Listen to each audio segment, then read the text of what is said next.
You walk into your attic at 2 in the afternoon in July and the heat hits you like an open oven door, 140 degrees, sometimes 150. That superheated air is sitting 6 feet above your head right now, pressing down on your ceiling, radiating into every room, forcing your air conditioner to fight a battle it was never designed to win. And the worst part is, you are paying for that fight every single month. Your electric bill in summer is not really cooling your house. It is cooling your attic first, and whatever is left over trickles down to you. Now here is what most people will never hear. There is a $4 device, simple enough that an Amish farmer in Holmes County could build it before breakfast, that vents that trapped heat out of your attic and keeps your living room temperature stable without your AC running half as long. It is not new technology. It is not patented. It existed long before central air conditioning was ever sold to the American public, and the Amish have been using a version of it for over 200 years. The first time I walked into one of these homes outside Berlin, Ohio, in the dead of August, I spent 20 minutes looking for the air conditioner. There was none. The house was cooler inside than my own home back in Pennsylvania, and my AC had been running non-stop for 3 days.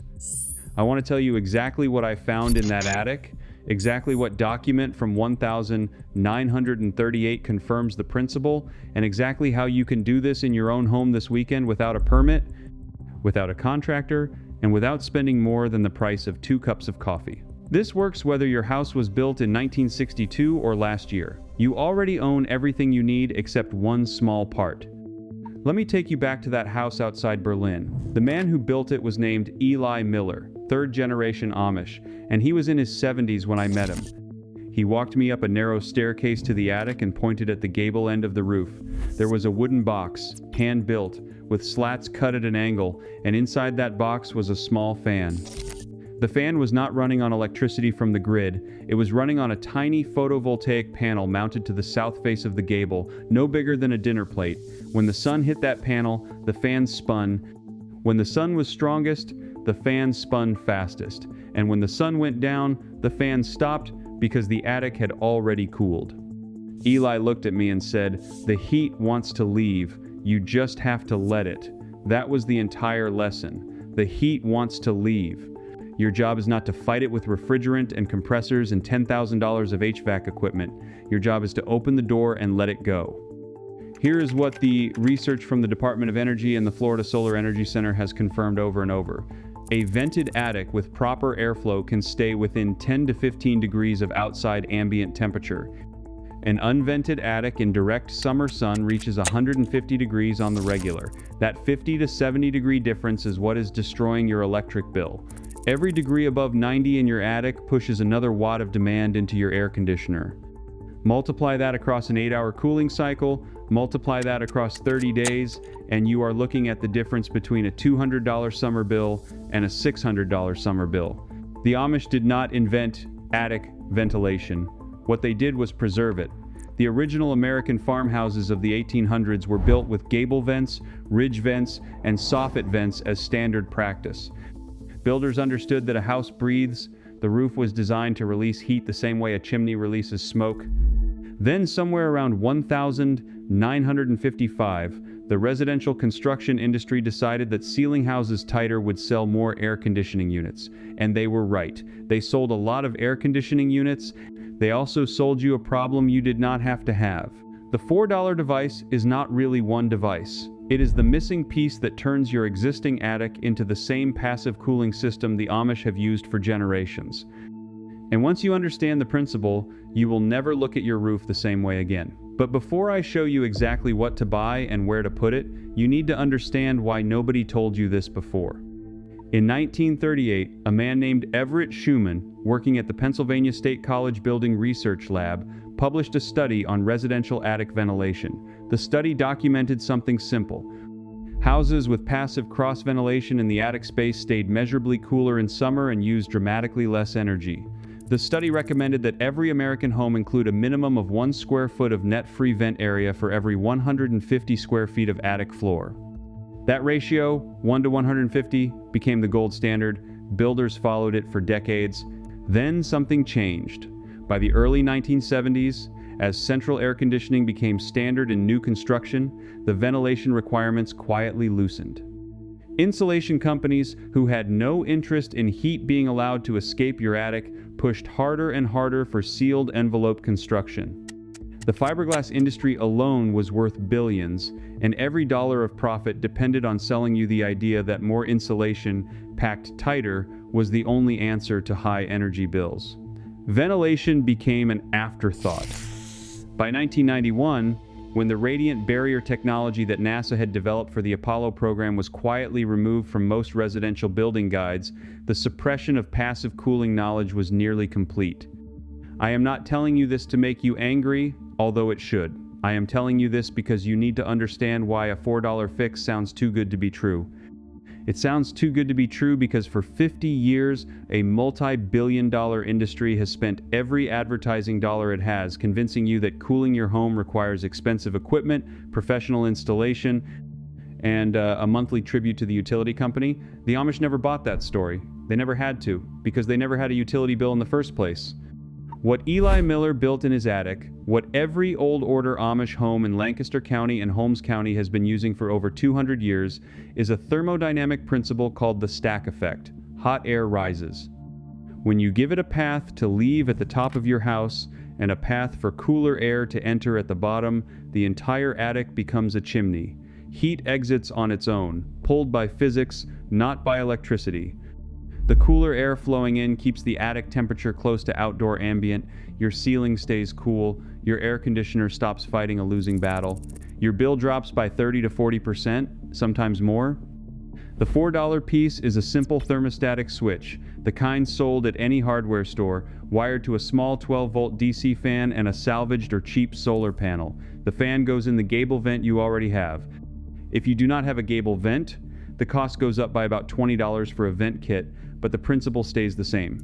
Total parts, under $50 even with the fan and panel. The thermostat alone, the part most people skip and the part that makes the whole system work intelligently, costs $4. That is the part the energy industry hopes you never learn about. But here is where it gets interesting. Because the thermostat is only half the story. The other half is something the Amish do that almost nobody in modern construction does anymore, and it is the difference between a system that works okay and a system that eliminates your AC bill entirely. The Amish call it a thermal bridge break. The principle goes back to German barn construction in the 1700s, brought over by the Anabaptist settlers who landed in Pennsylvania in 1737, before any vent, before any fan, before any solar panel. The first thing they do is interrupt the path that heat uses to travel from the roof deck into the living space below. That path is the wooden framing itself. Heat does not just radiate through the air in your attic, it conducts directly through every rafter, every joist, every stud, like a metal spoon left in a hot pot. Your insulation might be R30 between the joists, but the wood of the joists themselves is conducting heat downward all day long. That is called thermal bridging, and it is responsible for a stunning amount of the heat that ends up in your bedroom at 3 in the morning. The Amish solution is brutally simple. They lay a reflective barrier across the rafters before any other layer, not between them, across them, so that the heat traveling down the wood has to pass through a reflective surface before it can reach the insulation below. This is the same principle NASA used on the Apollo spacecraft to protect astronauts from solar radiation, and the same principle Oak Ridge National Laboratory confirmed in their 1986 study as cutting cooling loads by up to 17% on its own. Combine it with proper attic ventilation, and you are looking at the 30 to 40% reduction in your summer cooling bill that I promised you at the start. The material costs about 30 cents per square foot if you buy it in a roll from any farm supply store. A typical attic needs about 600 square feet, so call it $180 total, plus the ventilation system. Combined, you are under $250 all in for a system that pays itself back in one summer and keeps paying you back every summer after that for the rest of your life. Now, if you already own a house and you are thinking this only applies to people building from scratch, stay with me, because this next part is specifically for you. Most people watching this live in a home that was built between 1960 and 1995. Your attic has insulation that has been settling and compressing for 30 years. Your gable vents, if you have them, are probably partially blocked by old fiberglass that got pushed up against them. Your soffit vents are likely clogged with dust and bird nests. And nobody, in all the years you have owned that house, has ever told you that you can fix every one of those things in a single afternoon with tools you already own. Here is what you do this weekend. Pull down your attic stairs. Bring a flashlight. Bring a $5 dust mask from any hardware store. Walk the perimeter of your attic and look at the soffit vents where the roof meets the outside wall. You will see daylight if they are working. You will see fiberglass insulation jammed against them if they are not. The Amish would call this strangling the house. The house cannot breathe. Use a piece of cardboard or a cheap foam baffle, the kind sold in packs of 10 for $12, and gently push the insulation back away from each soffit vent, just enough to restore airflow. This single step, free or nearly free, will drop your attic temperature by 15 to 20 degrees on the hottest day of summer. Next, look at your gable vents. Most homes have two, one on each end of the house. If yours are covered in dust or partially boarded over by a previous owner who thought he was saving energy, clear them. If you do not have gable vents at all, you can cut one in. A jigsaw, a piece of wire mesh to keep insects out, and a $15 louvered vent cover from any home center is all you need. This is a 4-hour project for someone with basic tools. Now for the fan. You can buy a solar attic fan for $200 at a big box store, or you can build one for under $50 the way Eli Miller did. A used 12-volt RV fan from a salvage yard, a small 20-watt solar panel, and that $4 thermostatic switch wired in line so the fan only runs when the attic temperature exceeds 95 degrees. Mount the panel on the south face of the gable, mount the fan inside the gable vent, wire them through the thermostat. Done! You have just built the same system the Amish have used for generations for the price of a tank of gas. But here is the part nobody talks about. The part that makes this work even better in an older home than in new construction. Old homes leak. Every contractor in America will tell you that as a bad thing. The Amish would tell you it is a gift, because a leaky old house already has the air pathways needed for natural ventilation. You do not need to seal it, you need to direct it. The leaks at the bottom of your house, around the baseboards and the floor, are letting cooler basement and ground level air into your living space. The leaks at the top, around the attic hatch, and the ceiling penetrations are letting hot air rise out. That is the stack effect working in your favor for free every minute of every day. What most contractors will sell you is air sealing, caulking every crack, sealing the attic hatch. They are not wrong, but they are not telling you the whole story. Seal the wrong leaks and you trap the heat. Direct the airflow instead, and you turn your house into the same passive cooling machine the Amish have used since 1737. Weather strip the attic hatch with a $7 foam kit from any hardware store. That is the one seal that matters most, because it stops the conditioned air in your home from escaping into the attic and being vented away. According to the Department of Energy, 25 to 40% of the energy used to cool a typical home is lost to air leaks, and the attic hatch is the single biggest culprit. Do those 3 things this weekend: clear your soffit vents, open your gable ventilation, weather strip your attic hatch. Total cost, under $20. Total time, 4 hours. Expected result, an immediate drop in attic temperature of 20 to 30 degrees on the next hot day, and an electric bill in August that is at least $100 lower than last year. That alone will change your summer, but it is still not the whole secret. Because there is one more thing Eli Miller showed me in that attic outside Berlin, and it is the piece nobody, not the building science blogs, not the energy efficiency consultants, not even most Amish carpenters who learned the trade from books instead of from their grandfathers, knows about anymore. The day I was up in his attic, Eli pointed to a spot near the peak of the roof where there was a small wooden box, maybe 10 inches square, with a hinged lid. It looked like a birdhouse built into the rafters. He opened it. Inside was nothing but a clay pot, about the size of a coffee can, filled with what looked like rough, coarse salt. He told me his grandfather had built that box in 1923, and the pot had been refilled every spring for over 100 years. The salt was not table salt. It was a mixture of rock salt and a mineral called ammonium nitrate, the same compound found in cheap garden fertilizer at any farm supply store. When the attic heated up during the day and humidity rose with the temperature, the salt would absorb moisture from the air. As it absorbed that moisture, it underwent what chemists call an endothermic dissolution reaction. Translation: it pulled heat out of the surrounding air to dissolve itself. The clay pot stayed measurably cooler than the air around it, and the small box created a tiny zone of localized cooling right under the peak of the roof, exactly where the hottest air collected. I thought it was a curiosity, a folk remedy, something charming but not really useful.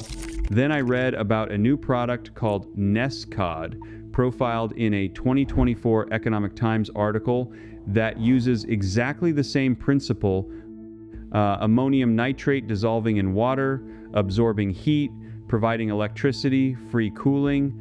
Major engineering universities in the Middle East are studying it as the future of low-cost air conditioning for regions where the power grid is unreliable. Almost 700 million people worldwide have no access to electric cooling, and ammonium nitrate dissolution is being seriously researched as their answer. The Amish have been doing it for 100 years. Here is how you replicate it. A simple ceramic flower pot from any garden store, about $3. A 2-pound bag of ammonium nitrate fertilizer, about $8. A small wooden box built or repurposed from scrap, free. Place it in the hottest part of your attic, near the peak. Refill it once or twice a summer. That is it. The reaction is slow, steady, and silent. It does not replace your ventilation system, it supplements it.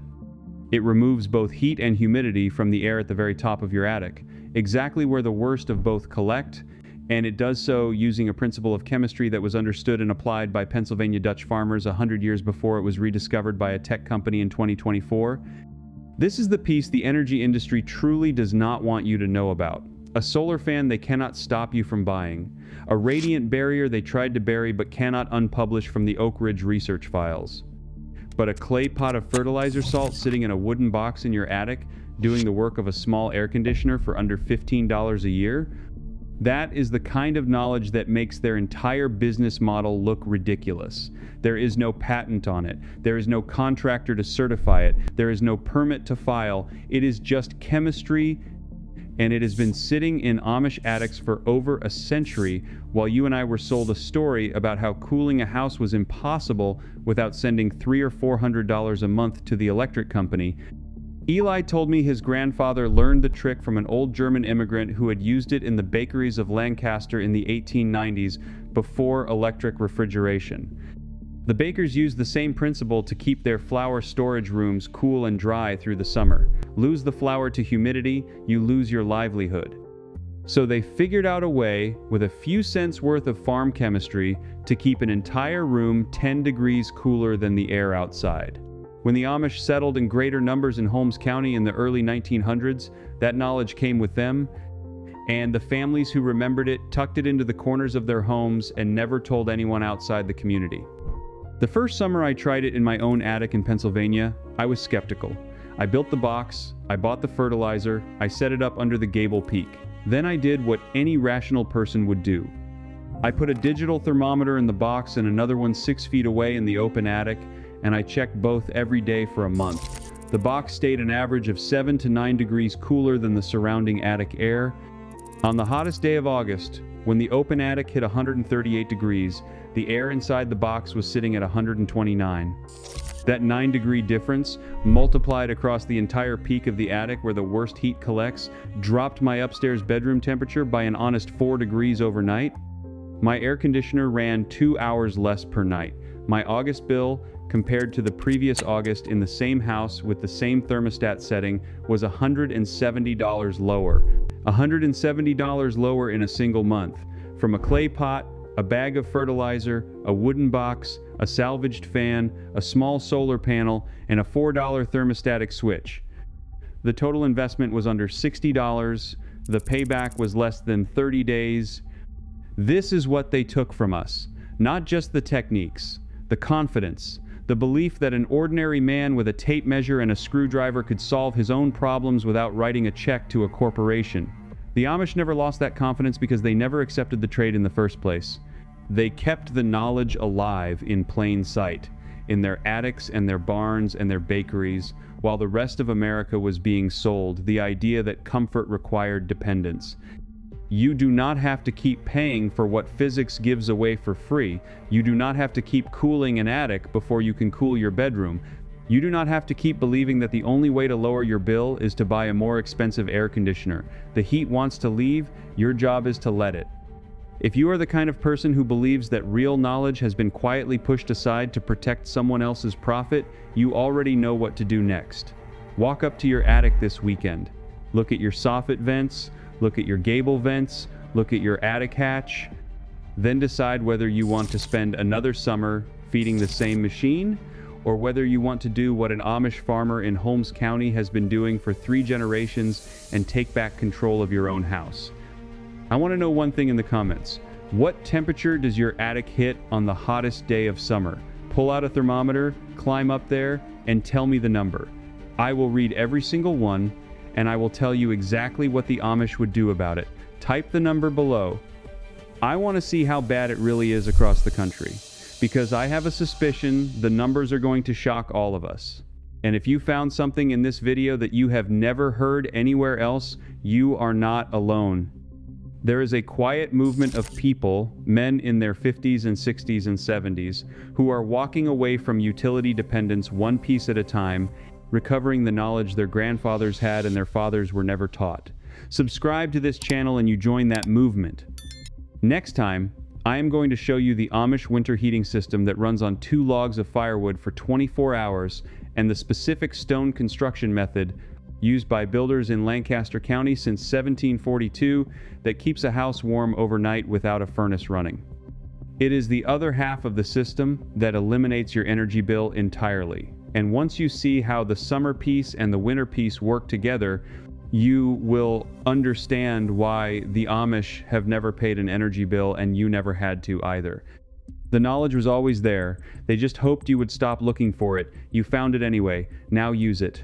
Before you close this video and head up that ladder with a thermometer in your hand, I want to leave you with a few more pieces of the puzzle, because I have been getting messages from men all across this country, and the stories they are telling me deserve to be heard.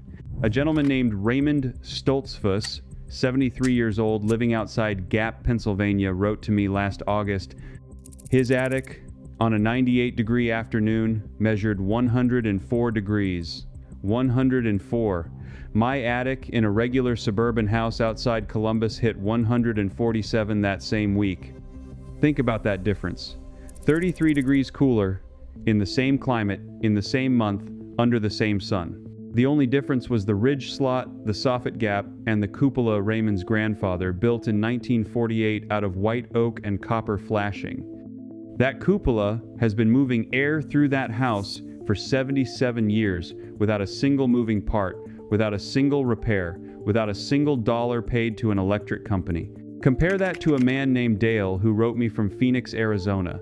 Dale spent $14,200 on a new heat pump system in May of 2023. By July, his electric bill was $490 a month. By August, it was $560. His attic, he measured it himself after watching one of my videos, was hitting 162 degrees. His expensive new system was fighting that heat every minute of every day and losing. He told me he felt like he had been robbed in broad daylight by men in clean uniforms holding clipboards. That is the contrast. That is the choice in front of you. Now, I want to address the skeptics because there are always skeptics, and frankly, some of their questions are fair. People ask me, what about humidity? What about rain getting in through an open ridge? What about insects, birds, bats? The Amish answered all of these questions 150 years ago. The ridge cap is designed with a baffle, a small lip of wood or metal that lets hot air rise out but stops rain from driving down. The soffit screens are 16 mesh copper, fine enough to stop wasps and hornets, coarse enough to let air pass freely. The cupola louvers angled downward at 22 degrees, the exact angle that sheds water while permitting upward airflow. None of this is guesswork. It is 2 centuries of refinement, tested through blizzards, hurricanes, droughts, and heat waves, in barns that still stand and houses that still breathe. People also ask, will my homeowners association allow it? Will my building inspector approve it? And here is the honest answer. A ridge vent is code in 49 of 50 states. A gable vent is code everywhere. A cupola is considered an architectural feature and requires no permit in most jurisdictions if it is under 32 square feet of footprint. You are not breaking any law. You are not violating any covenant. You are simply restoring what every American house had before 1955, when air conditioning salesmen convinced builders to seal everything up tight and sell the cooling separately. The stakes could not be higher. Energy prices are projected to rise another 18% by 2027, according to the Department of Energy's own forecasts.